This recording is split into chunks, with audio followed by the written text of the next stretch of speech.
விஜய் யேசுதாஸ், அமலா பால், DD, GV Prakash இவங்க எல்லாத்துக்குமே divorce ஆனதுக்கான முக்கிய காரணம் தனுஷ் தான் அப்படின்ற மாதிரி ஒரு மீம் வந்து பயங்கரமாக சர்க்குலேட் ஆகிட்டு இருக்குல்ல. என்ன விஷயம், எதனால் தனுஷை சம்மந்தப்படுத்தி பேசுகிறாங்க அப்படின்னு தெரியுமா? அந்த ஒரு அப்டேட்டோட தாங்க வந்திருக்கேன். அதாவது 2015 ரிலீஸ் ஆன படம் தான் மாரி படத்தோட ஹீரோ யார்? நம்ம தனுஷ் தான். அதில் வந்து பாடகர் யார் அப்படின்னா, பாடகர் மற்றும் நடிகரான விஜய் யேசுதாஸ். அவருக்கு விவாகரத்தான வருஷம் 2016. ஸோ தனுஷ் கூட ஒர்க் பண்ண அடுத்த வருஷம் வந்து டிவோர்ஸ் ஆயிடுச்சு அப்படின்னு சொல்கிறாங்க. அதுக்கடுத்ததாக படம் பார்த்தீங்கன்னா அம்மா கண்ணுக்கு வருஷம் 2016 ரிலீஸ் ஆச்சு. அந்த படத்தோட ப்ரொடியூசர் தான் நம்ம தனுஷ்.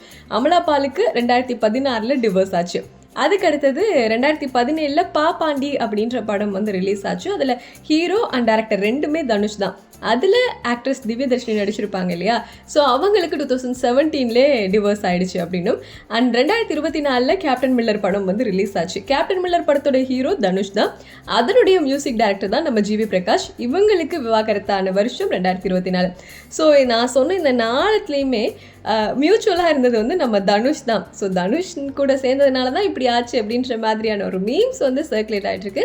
இது ஃபன்னாக இருந்தாலுமே இதுக்கும் அதுக்கும் ஒரு தொடர்பு இருக்குமோ அப்படின்ற மாதிரி தான் நிறைய பேர் யோசிக்க வைக்குது. ஸோ இதை பற்றி நீங்கள் என்ன நினைக்கிறீங்க அப்படிங்கிறத கமெண்ட்ல கூட ஷேர் பண்ணுங்கள். அண்ட் இந்த மாதிரி இன்ட்ரெஸ்டிங்கான அப்டேட்ஸ் எல்லாமே தெரிஞ்சுக்கணும்னா நம்ம சேனலை சப்ஸ்கிரைப் பண்ணி பக்கத்தில் இருக்க பெல் பட்டனையும் கிளிக் பண்ணிக்கோங்க.